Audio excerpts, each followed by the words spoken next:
I never thought I would share this story with you, but after everything that's happened, I figured, why not? Maybe my story will help someone else who's been blindsided by the people they trusted the most. So, let's start from the beginning. My name's Ryan, and for as long as I can remember, I've been second place. My older brother, Jake, was the golden child. He was charismatic, athletic, and effortlessly charming, the kind of guy everyone wanted to be around. Our parents adored him. If he got a C on a test, it was, he tried his best. If I got an A, it was, why not an A+. It was just how things were. We grew up in a small town where my family owned a manufacturing company, Miller Incorporated. Well, technically, it belonged to my parents, but they always talked like it was Jake's birthright. I was just, there. The quiet kid who liked to tinker with machines in the garage while Jake played the role of the future CEO. But here's the thing, I was the one who came up with the drilling mechanism that made the company wildly successful. It started as a small idea, just something I sketched out late at night while my parents were busy praising Jake for whatever mediocre thing he'd done that week. I refined it, built a prototype, and before I knew it, the company had a product that revolutionized the industry. Our family business exploded. And for a while, I thought, maybe things will be different now. Maybe I'd finally get the recognition I deserved. Maybe I'd finally step out of Jake's shadow. I was wrong. Because no matter what I did, Jake still came first. When the company started making millions, who do you think got all the credit? Him. My parents paraded him around as the genius behind our success while I was shoved to the side like an afterthought. But that wasn't the worst part. No, the worst part was Catherine. My wife. The woman I thought I'd spend the rest of my life with. The woman who promised to love me through everything. The woman who, as I later found out, had been sleeping with Jake behind my back. And that's where this story really begins. Because once I learned the truth, my entire world shattered. I don't know exactly when it started.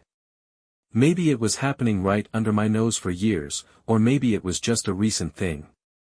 Either way, the moment I found out, it felt like my entire world caved in. Looking back, there were signs, small things I ignored because I never thought I'd have to suspect my own wife. Catherine and I had been married for 6 years at that point. We met in college, and I fell for her hard. She was smart, beautiful, and she made me feel like I was somebody. Not just the kid living in his brother's shadow. When we got married, I truly believed we had something real. But somewhere along the way, things started changing. At first, it was little things. She'd get defensive over her phone, angling the screen away from me whenever I walked by. She started working out more, dressing differently, wearing perfume even when she was just running errands. She was always texting someone, smiling at her screen, but when I asked, she'd say it was just a friend. Then there were the late nights. She started staying at the office longer than usual, claiming she was swamped with work. But when I asked about it, she'd get irritated, like I was being paranoid for questioning her. I wanted to trust her. I really did. So, I let it go. But one night, everything changed. It was a Friday. I had wrapped up work early and decided to surprise Catherine by taking her out for dinner, something we hadn't done in a while. I even picked up flowers on the way home. I wanted to do something nice, something spontaneous. But when I walked through the front door, I knew something was off. The house was too quiet. Catherine's car was in the driveway, but she wasn't answering my calls. I walked upstairs, figuring she might be in the shower or taking a nap. But then I saw her phone on the nightstand. And it was buzzing. I know I shouldn't have looked. I know people say you should trust your partner, that checking their phone is a breach of privacy. But in that moment, something in my gut told me I had to see. So I picked it up. And right there, on the screen, was a message from my brother. Can't stop thinking about last night. When can I see you again? I felt like I had been punched in the chest. My hands went numb, and the flowers I had bought slipped from my fingers onto the floor. I stared at the screen, hoping, praying, that there was some other explanation. Maybe it was a joke. Maybe it wasn't even my Jake. Maybe there was another Jake she was talking to. But then I scrolled up. And I saw everything. Texts. Pictures. Plans they had made behind my back. They had been meeting up at hotels, sneaking around while I was busting my ass to build our future. While I was working late, trying to expand our business, Catherine was sleeping with my brother. I don't even remember how long I stood there, staring at the screen, my heart hammering in my chest. A part of me wanted to scream. Another part wanted to throw the phone across the room. But I did neither. Instead, I waited. I sat in the living room, gripping the phone so tightly my knuckles turned white. I didn't cry. I didn't move. I just waited. And when Catherine finally walked through the door, all dressed up, makeup still perfect from wherever the hell she had been, she froze the second she saw me. She must have seen the look on my face because she didn't even try to play it off. She just stood there, staring at me, her mouth opening and closing like she was trying to figure out what to say. I didn't yell. I didn't rage. I just held up her phone and said, "How long?" Her face drained of color. "Ryan, How long?" She swallowed, her hands trembling as she set down her purse. I didn't mean for this to happen. That wasn't an answer. I stood up, my blood boiling. "How long?" She looked away. "Over a year. A year." I let out a sharp breath, feeling like I had just been gutted. A whole damn year of lies. Of coming home to her, kissing her, telling her I loved her, all while she was screwing my brother behind my back. I don't remember much after that. I think I laughed. A bitter, hollow laugh that didn't even sound like me. Catherine started crying, saying she was sorry, that it was a mistake. She begged me to understand, to listen. But I was done listening. The woman I loved, the woman I trusted, had betrayed me in the worst way possible. And the worst part? She wasn't the only one. Jake. My own brother. That's when the pain turned to something else. Something colder. I wasn't going to be the loser in this story. Not anymore. I always thought betrayal would feel like fire, like an explosion of rage so intense that I'd lose control. But it wasn't like that. It was cold. Numbing. Standing there in front of Catherine, watching her cry, I realized something. I didn't feel sorry for her. I didn't feel the urge to yell or demand answers. There was nothing she could say that would make it better. She kept talking, though, kept trying to explain. It wasn't supposed to happen, Ryan. I held up a hand. Stop. She flinched. Maybe it was the tone of my voice, the way it came out too steady, too calm for someone whose world had just shattered. A whole damn year. A year of coming home to her, sleeping next to her, making plans for our future, while she was sneaking around with my own brother. I felt sick. I turned away from her, walking toward the stairs. "Where are you going?" she asked, voice shaky. I grabbed a duffel bag from the closet and started throwing clothes into it. I wasn't going to stay in this house, not one more second. "Ryan, please." She rushed over, grabbing my arm. "We can talk about this. I made a mistake, but I still love you." I looked at her then, really looked at her. And I saw it, the fear in her eyes. Not fear of losing me. Fear of losing the life she had. The house, the comfort, the security. She wasn't crying because she was sorry. She was crying because she'd been caught. I shook her off. "You don't get to say that." She reached for me again, but I stepped back, zipping up my bag. I could feel my pulse pounding in my ears.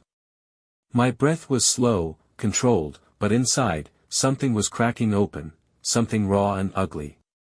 You cheated on me for a year, I said. Not once.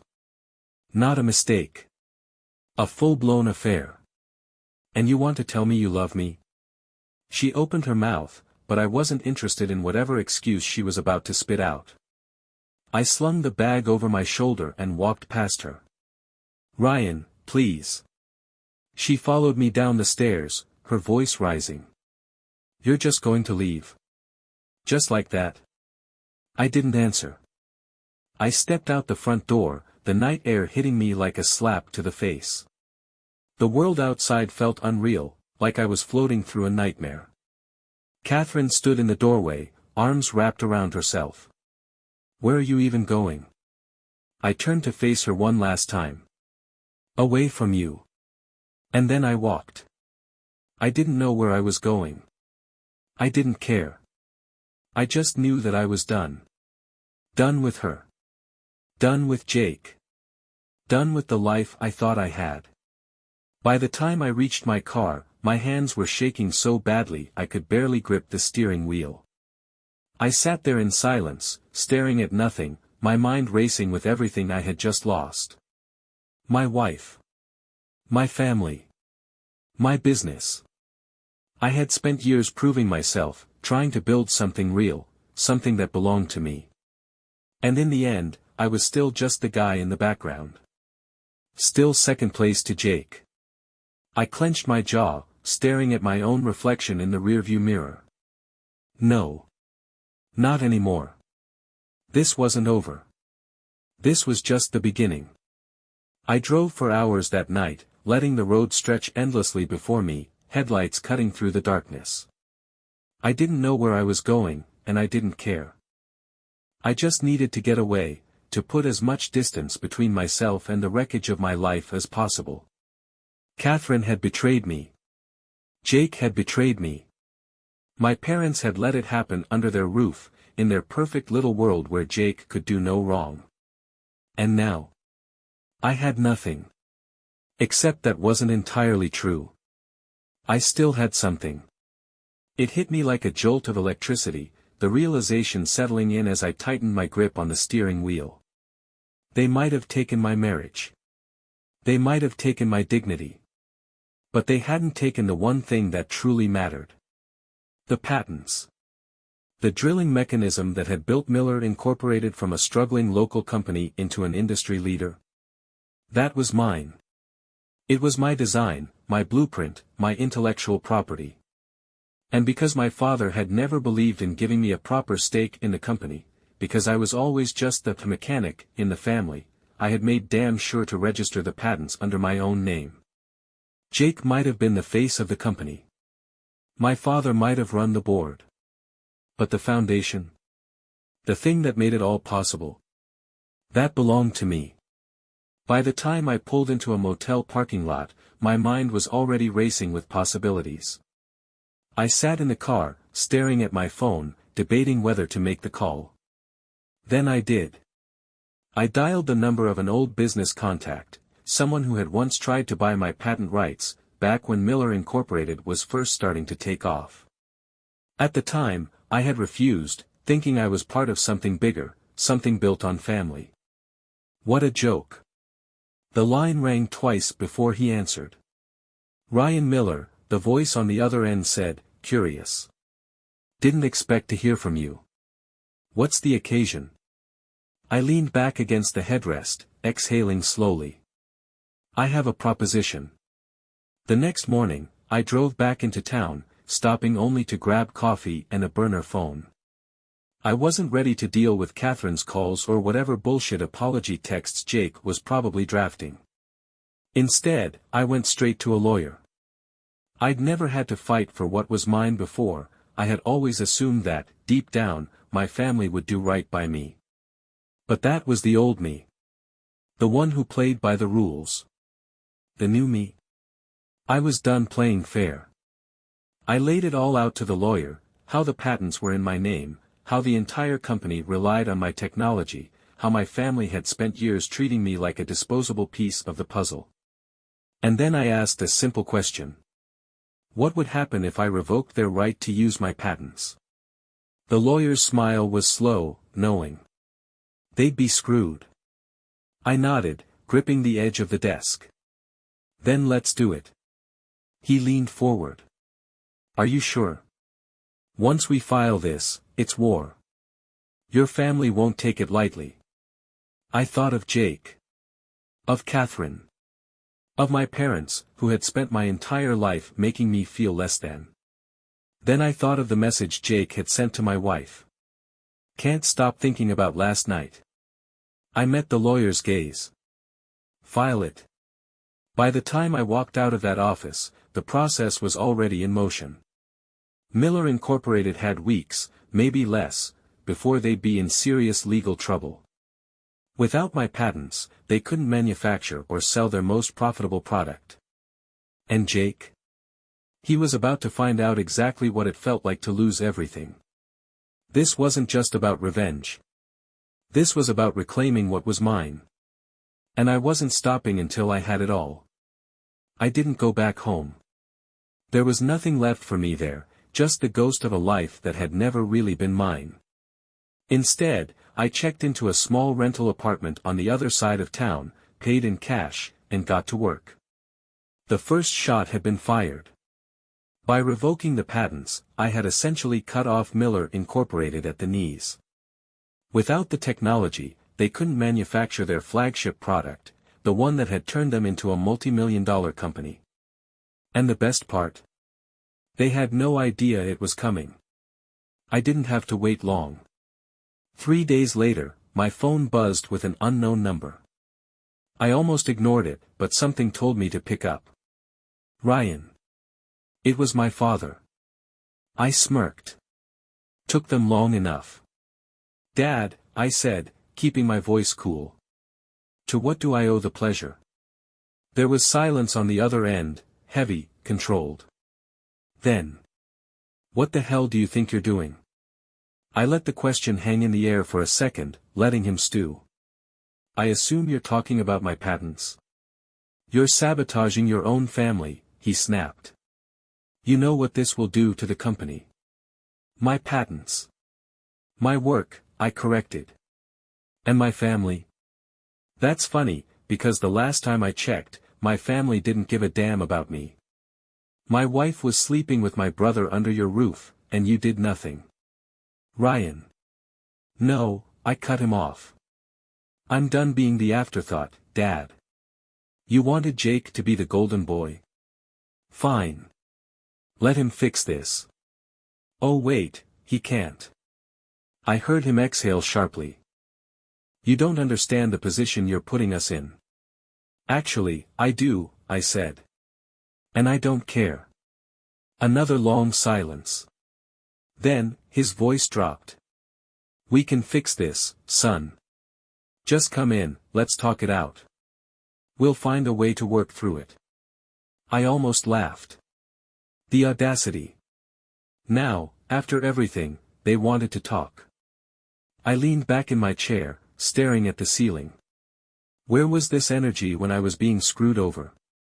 His silence told me everything I needed to know. You made your choice, I said. Now live with it. And then I hung up. The next call came from Jake. I had been waiting for it, but I wasn't expecting it to come at 1 a.m. My phone vibrated on the nightstand, and when I saw his name, I let it ring 3 times before answering. What? Ryan, man, we need to talk. His voice was raw, strained, like he hadn't slept in days. I didn't say anything. Let him sweat. I get it, all right, he said, voice tight. I fucked up. I know I fucked up. But this? This is going too far. I scoffed. Too far. Too far was when you decided to crawl into bed with my wife. He exhaled sharply. I never meant to hurt you.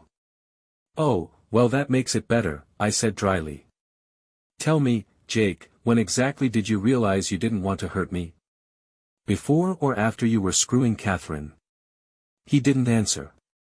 Yeah. That's what I thought. Look, man, he tried again, his voice edging toward panic. Miller Incorporated is crashing. We're losing investors left and right. If you don't reverse this, we're done. I let his words sink in. My brother, the man who had always been untouchable, always one step ahead, was desperate. Good. I smirked.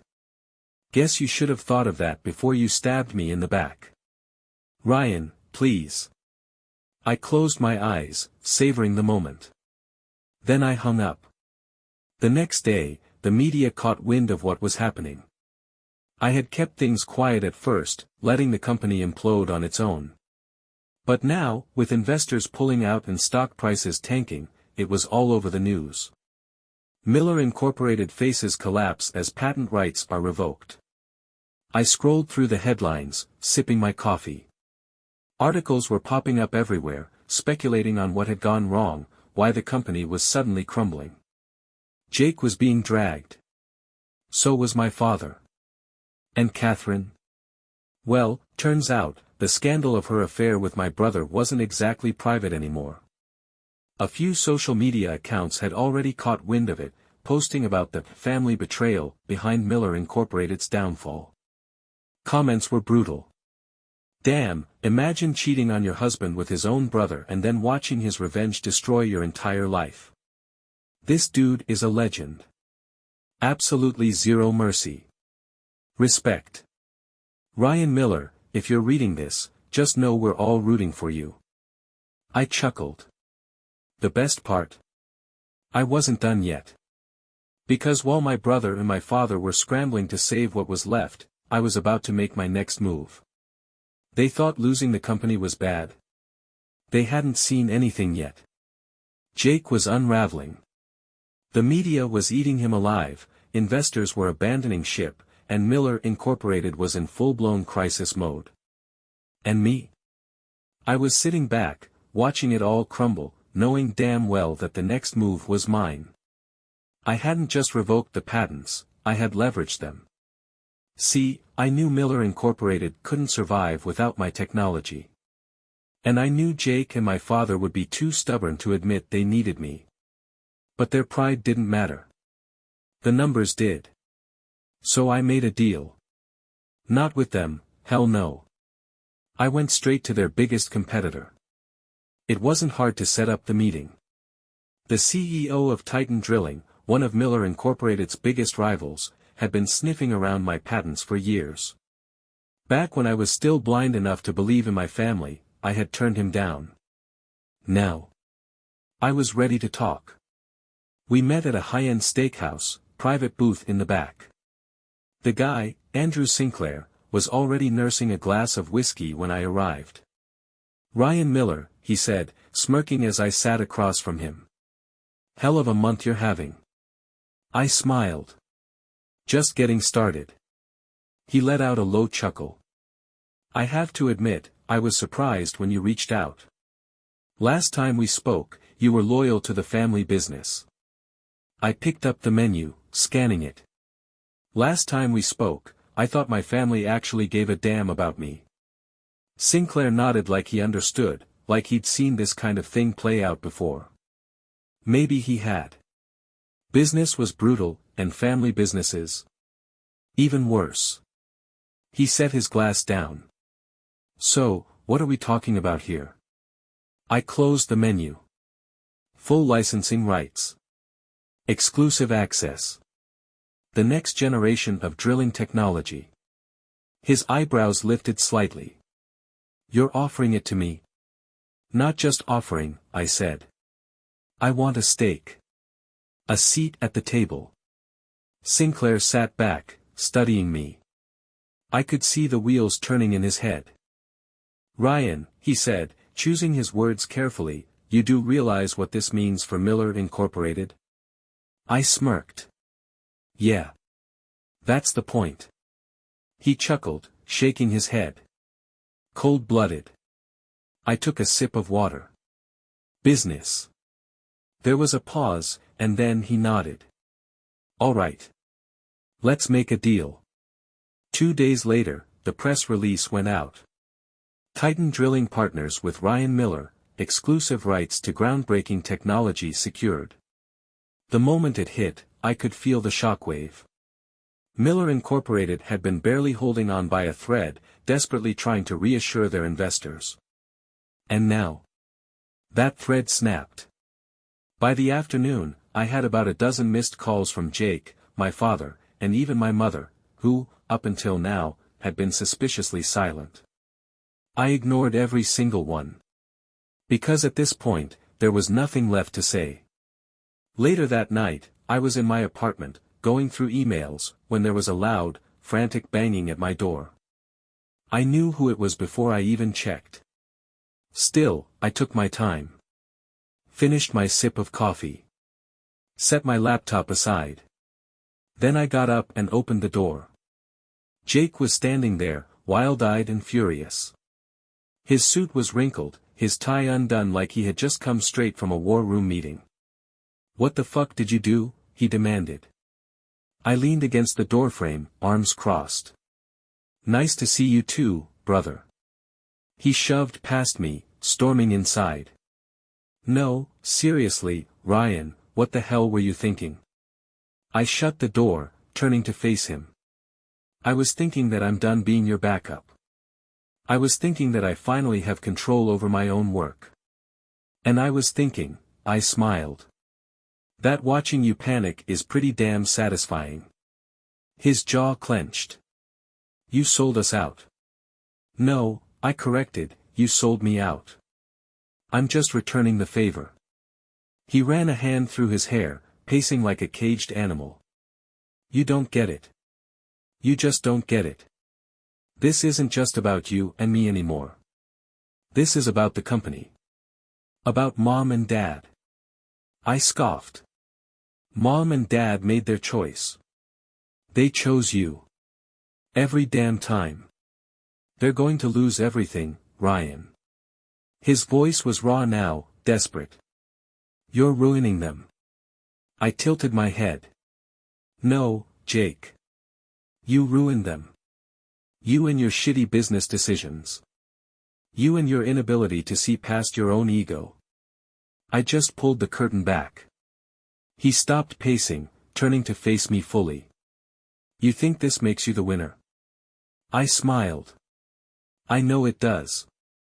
For the first time, I saw something in his eyes that I had never seen before. Fear. Jake, the untouchable, the golden boy, the one who always had everything handed to him, was afraid. And that? That was the best damn feeling in the world. Jake stood in my apartment, shoulders tense, fists clenched at his sides. For the first time in his life, he wasn't in control. He wasn't the favorite son. He wasn't the golden boy holding all the cards. I was. And he couldn't stand it. "You don't have to do this," he said, his voice quieter now, less anger and more desperation. I laughed. Actually laughed. "You think this is me doing something?" I shook my head, stepping closer. "No, Jake. You did this. You, and Catherine, and Mom and Dad, you all made this happen." He exhaled sharply, rubbing a hand over his face. "Look, man. I screwed up. I get it. But you're taking this too far." "Too far?" I repeated, eyebrows raised. "Too far was when you fucked my wife. Too far was when you let our parents push me aside like I was nothing while you took credit for my work." I crossed my arms. This is justice." He stared at me, breathing hard. Then his expression shifted, his old arrogance trying to claw its way back. "You think you've won?" he sneered. "You think just because you pulled some legal bullshit and jumped into bed with our biggest competitor, you're the top dog now?" He scoffed, shaking his head. "You don't know how this world works, Ryan. Business is brutal. You're just some engineer who got lucky. You don't have the instincts to survive in this game." I smiled. "And yet, I'm standing here, and you're the one losing everything. His jaw tightened. He hated that I was right. Jake stormed out after that, slamming the door so hard the walls shook. I let out a slow breath, shaking my head. Pathetic. But I wasn't done yet. Because while Jake had been busy throwing a tantrum, I had been preparing the next phase of my plan. With Titan Drilling officially licensing my patents, Miller Incorporated was now locked out of their own technology. They couldn't produce their most profitable products, which meant their revenue was drying up fast. But I wasn't satisfied with just hurting them. I wanted to bury them. And I knew exactly how. I made another call. This time, to a financial analyst I had met years ago, someone who specialized in corporate takeovers. "You've been watching the news?" I asked when he picked up. He chuckled. "Hard to miss. Your family's company is tanking." I smirked. "And I want to speed up the process. Tell me what you need." Within a week, it was all over. Miller Incorporated had been barely holding on by a thread, but I made sure that thread snapped. The legal battles over my patents drained their funds. The investors, already nervous, bailed completely. And then the board of directors, seeing the inevitable, made their move. They fired my father as CEO. Jake tried to salvage things, tried to rally support, but it was too late. The company was bleeding out, and with no leadership, no innovation, and no money. It died. The stock plummeted. Miller Incorporated, once a family empire, was officially bankrupt. I had almost forgotten about her in the chaos of destroying Jake. But then, one evening, she showed up. It had been months since I last saw her. I had ignored every text, every call. She had tried to reach out when things first started falling apart, but I had shut that door and locked it. Now, she was standing outside my apartment, makeup smeared, hair disheveled, looking nothing like the perfect, polished woman she used to be. I didn't say anything. Just leaned against the doorway, waiting. She swallowed hard. "Ryan." I raised an eyebrow. Her voice cracked. She wiped at her eyes. "I lost everything." I tilted my head, feigning confusion. "Oh. That sucks." She blinked at me, as if she couldn't believe I wasn't comforting her. "You don't understand," she whispered. "Jake, he left me." I smirked. "Yeah, that sounds like Jake." She sucked in a shaky breath. I thought we were in this together. But as soon as the money dried up, as soon as things got bad, he disappeared. I shrugged. "Karma's a bitch, huh?" Her lips trembled. "Ryan, I made a mistake." "No," I interrupted, stepping closer. "A mistake is forgetting to pick up milk at the store." "What you did?" I shook my head. "That was a choice." Tears spilled down her cheeks. "I loved you." I laughed, genuinely amused. "No, you didn't. You loved the idea of me. You loved what I provided. But when it came down to it, you chose Jake." "I was stupid," she whispered. I didn't think you'd ever." She stopped herself. But I knew what she was about to say. She didn't think I'd ever win. And that's what this was about. She had bet on Jake because she thought he was the better option. The safer choice. She thought I'd always be second place, the quiet, overlooked one in the background. And now, she was standing in front of me, begging. I leaned in slightly, lowering my voice. "You and Jake deserve each other. But the thing is, he's not my problem anymore." I stepped back, crossing my arms. "Now get off my property." Her face crumpled. "Ryan, please." I shut the door in her face. And it felt damn good. Jake was ruined. Catherine was abandoned. My parents, once so sure of their golden son, were now living in a rundown apartment, having lost everything they had built. And me? I wasn't just surviving. I was thriving. Titan Drilling wasn't just a temporary deal, I had been brought on as a senior executive, my technology leading the company into a new era. I had money, power, and for the first time in my life, control. And more importantly, I had someone new in my life. Her name was Marina. But that's a story for another time. Because this is about how I took back everything they stole from me. And in the end, I won. After the chaos of destroying Miller Incorporated, I expected to feel empty. I had spent so much time planning my revenge, tearing Jake down, and making sure my parents felt every ounce of regret they deserved. And yet, standing at the top, I didn't feel lost. I felt free. For the first time in my life, I wasn't living in Jake's shadow. I wasn't begging for my parents' approval. I wasn't holding on to a broken marriage with a woman who never really loved me. I was me. And I was building something real. That's where Marina came in. We met in the most unexpected way, at my workshop. After everything, I had gone back to my roots. I bought a property with a big garage and started tinkering again. Not out of necessity, but because I wanted to. Engineering had always been my passion, and now that I wasn't being used by my family, I could finally create for myself. One evening, while I was elbow deep in a new prototype, I heard a knock on the garage door. I wiped my hands on a rag, expecting it to be a delivery guy or maybe an old colleague. Instead, it was her. Marina. She was standing there in jeans and a leather jacket, her dark hair pulled into a messy ponytail, a smudge of grease on her cheek.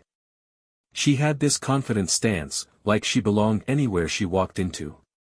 "Hey," she said, nodding at the mess of parts behind me. "You actually know what you're doing, or are you just pretending?" I blinked. Most people who came around knew who I was, Ryan Miller, the guy who destroyed his family's empire, but she didn't seem to care about any of that. I smirked. "That depends. You here to criticize, or do you have an actual question?" She tilted her head. "A little of both. That's how it started." Turns out, Marina was a mechanical engineer, too. She worked in industrial machinery, and unlike most people, she didn't treat me like some tragic revenge story. She talked to me like I was just Ryan, a guy who loved to build things. And for the first time in a long time, I let my guard down. What started as casual conversations turned into long nights in the garage, both of us working on projects, bouncing ideas off each other. She was sharp, passionate, and stubborn as hell. She didn't sugarcoat things, didn't treat me like I was fragile or broken. And she sure as hell didn't pity me. One night, after we finished testing a new component, she leaned against the workbench and gave me a look. "You're not as bitter as people say you are." I raised an eyebrow. "People say I'm bitter." She smirked. "Well, you did just take down your entire family. People tend to have opinions about that." I exhaled, shaking my head. "Yeah, well, they don't know the whole story." She studied me for a moment before nodding. "No, they don't." There was something in her voice, an understanding. Like she wasn't just talking about me, but herself, too. I didn't ask about her past that night, but I knew there was something there. A history. A reason why she wasn't fazed by my story.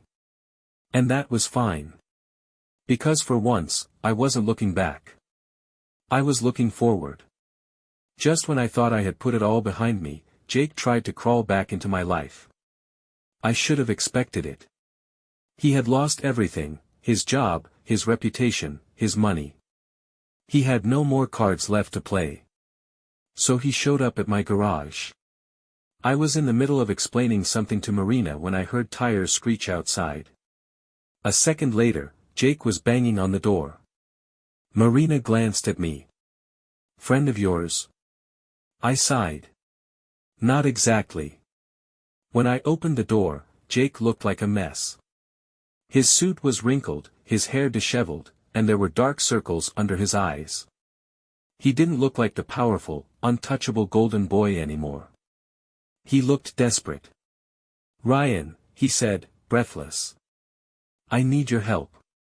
I crossed my arms, unimpressed. "That's funny. Because last time we talked, you said I didn't have the instincts to survive in business." His jaw clenched. "Look, I know I messed up, okay? But you ruined me. You ruined Mom and Dad. We've lost everything." I raised an eyebrow. "And whose fault is that?" He exhaled sharply. "Dad is sick, Ryan. The stress, he's not handling it well. And Mom," he looked down, shaking his head. "She keeps saying she doesn't know who you are anymore." I let out a short laugh. "She never knew who I was in the first place." Jake looked up, pleading now. "Come on, man. We're still brothers." "No," I said, voice firm. "We're not." The words hit him like a slap. His shoulders sagged, and for the first time in his life, Jake Miller had nothing to say. I stepped back. "You should go." His eyes flickered past me, landing on Marina, who was watching the exchange with mild interest. Then, something in his expression shifted, realization, maybe. "You're really moving on," he murmured. I smirked. "Yeah. I am." He nodded slowly, like he was finally understanding something. And then, without another word, he turned and walked away. I shut the door, locking him out for good. Marina set down her tools, brushing her hands off on her jeans. "That your brother?" "Was." She nodded, like that was all she needed to know. Then she picked up a wrench and tossed it to me. "Come on. I need your help with something." I caught it easily, shaking my head with a smile. She didn't ask about Jake. Didn't ask about my parents or my past. Because none of it mattered anymore. I wasn't Ryan Miller, the forgotten son. I wasn't the man clinging to his past. I was free. And for the first time in my life, I wasn't looking back. I was building something new. And this time, it was mine. Jake never came back after that night. I figured he finally understood, there was no fixing what he had broken. No apology that would undo what he and Catherine had done. No redemption arc waiting for him. I didn't need his remorse. I didn't need closure. I had already won. Marina and I fell into a routine. Days in the workshop, nights spent talking about everything except my past. It was refreshing. She never asked me to relive my pain, never prodded at old wounds. Instead, she challenged me, pushed me to think bigger, to build again. "Come on, Miller," she'd say, waving a wrench at me. "I know you're not just some guy hiding in a garage. You've got a brain that could change the industry, again." She wasn't wrong. I had spent so much time focused on revenge that I had forgotten what I actually wanted, to create. To innovate. To be more than just the man who tore his family apart. So I did. I took the money I had made from the Titan drilling deal and did something my father never would have let me do. I started my own company. Not a massive corporate machine like Miller Incorporated. Something smarter, leaner, better. A research and development firm, focused on engineering the next big thing in industrial tech.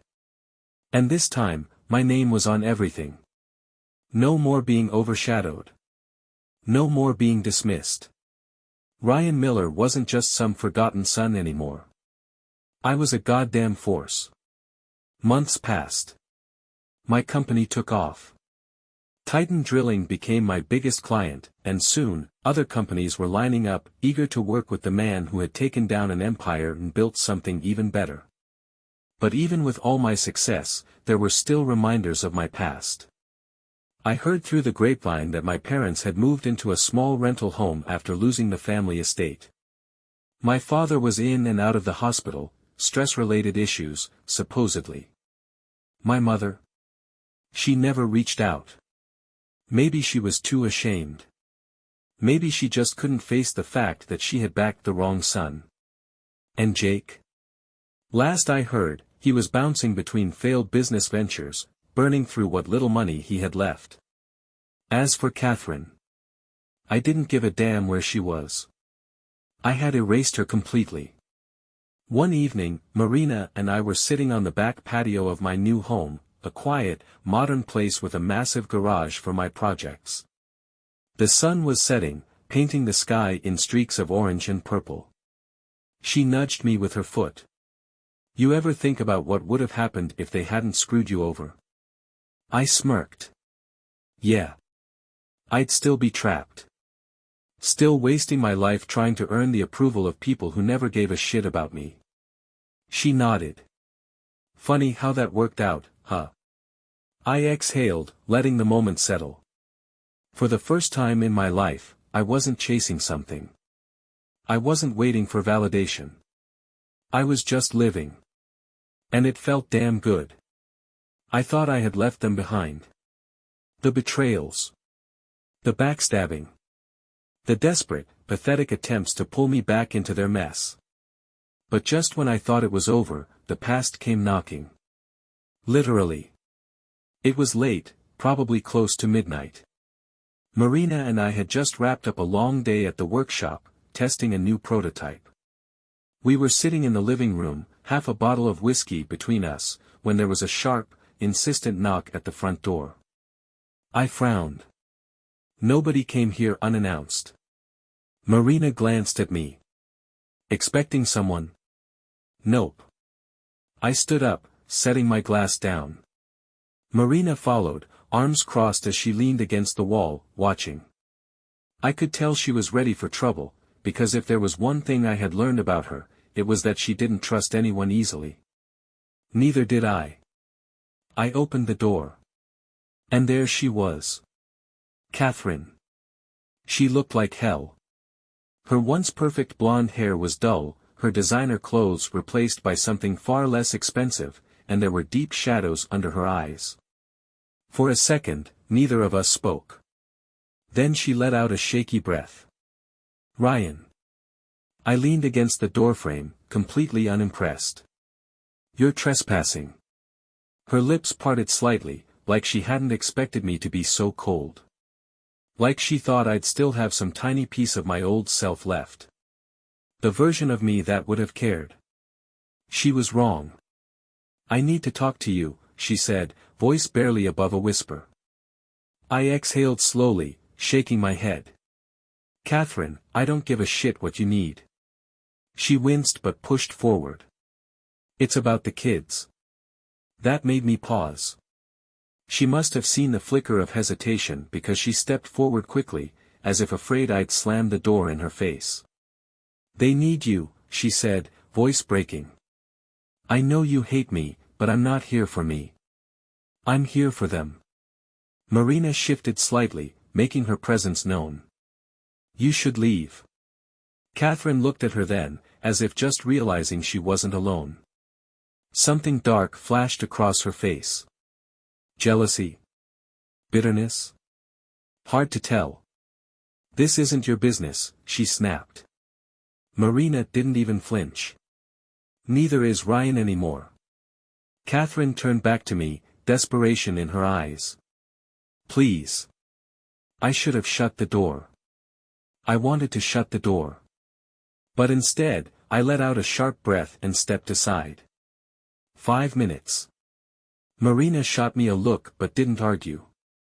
She just crossed her arms and stayed put. Catherine stepped inside like she didn't quite believe I had let her. She took a shaky breath, glancing around, probably expecting to see something that would remind her of us. She wouldn't find anything. This wasn't her house. This wasn't our life. This was mine. I'm in trouble, she admitted, wrapping her arms around herself. Jake's gone. He left. Took whatever money he had left and disappeared. I smirked. Sounds like Jake. Her eyes filled with tears, but I didn't feel anything. She swallowed hard. I lost the house. I lost everything. And now I can barely afford to take care of them. Them. The kids. I clenched my jaw. Why should I believe a damn thing you say? She wiped at her face, her voice shaking. Because it's not about me, Ryan. It's about them. They're innocent in all of this. I stayed silent. Because as much as I hated her, she wasn't wrong about that. And she knew it. Please, she whispered. They need stability. They need someone who actually gives a damn about them. I exhaled slowly, running a hand through my hair. I had spent so long cutting these people out of my life. But my niece and nephew? They hadn't betrayed me. They hadn't used me. And deep down, I knew I couldn't ignore them.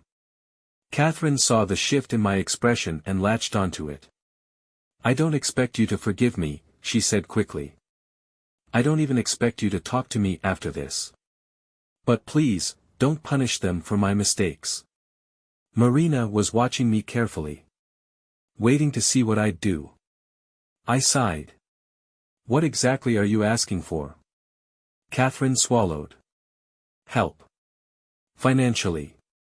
Maybe even, she hesitated. A chance to see them. To be in their lives. I let out a sharp laugh. You don't get to ask me for that. Her face crumpled. I know. But I'm asking anyway.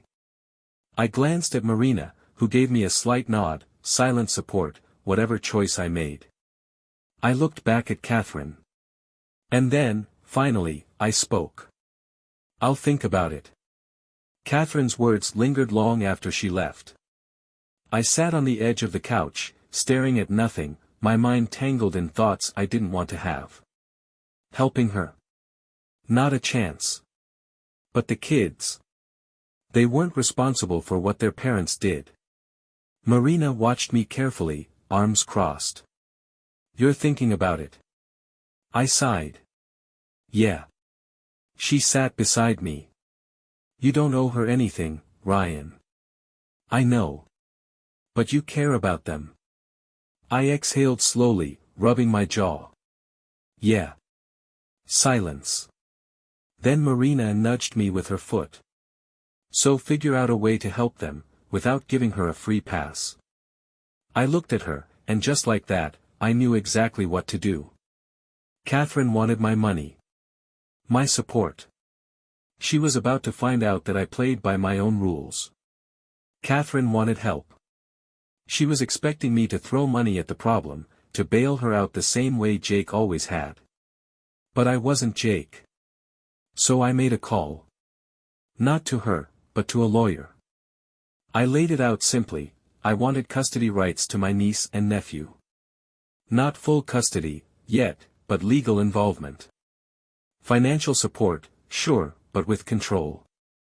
I wasn't going to hand Catherine a blank check just so she could waste it on whatever mistakes she'd make next. A few days later, she called, her voice tight with suspicion. What is this? A solution, I said flatly.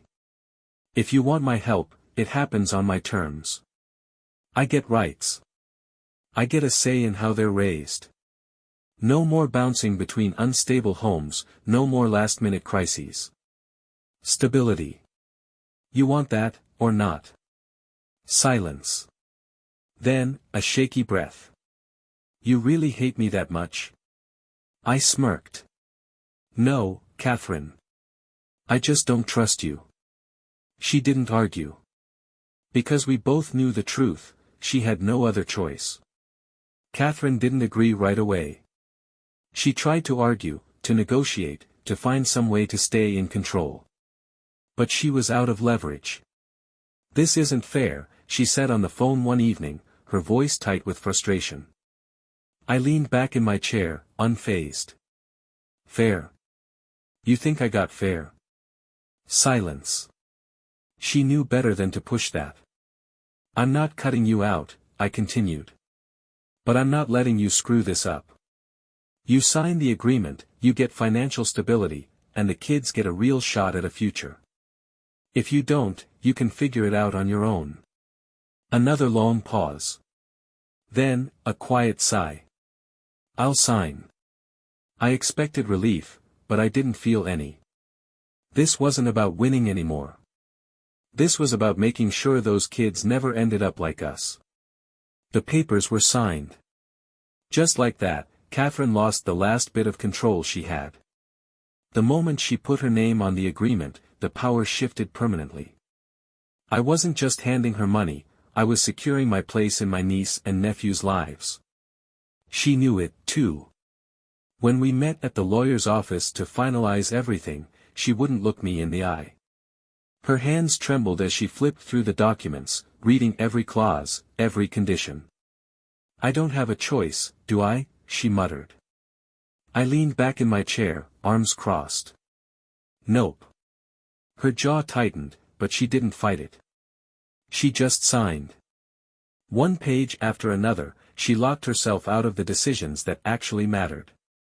And for the first time, I wasn't the one being pushed aside. A week later, I met the kids properly, outside of the chaos, outside of Catherine's influence. We kept it simple. A trip to the park. They were hesitant at first. I didn't blame them. Their world had been flipped upside down, shuffled between expensive homes and sudden losses, between promises that were always broken. I wasn't going to be another person who let them down. So I didn't try to force anything. I just sat with them, asked them about school, their favorite games, the small things that mattered. And slowly, they warmed up. My nephew, Chris, was sharp, too sharp for his age. He had the same calculating look Jake used to have, but without the arrogance. My niece, Sophie, was quieter, more guarded. But by the end of the afternoon, she had started laughing at my dumb jokes. It wasn't perfect. It wasn't instant. But it was real. And it was mine. A few nights later, Catherine called me. I just want to say thank you, she said hesitantly. I didn't respond. She sighed. I mean it, Ryan. For everything. I leaned against the counter, rubbing my temple. Cut the bullshit, Catherine. What do you really want? There was a pause. Then, softly, do you think we could ever be friends again? I laughed. A genuine, unfiltered laugh. No, I said, shaking my head. Absolutely not. She exhaled shakily, and for a second, I thought she might start crying. But I didn't feel bad for her. Not anymore. Take care of yourself, I said. And don't screw this up. Then I hung up. That was the last time I ever spoke to her.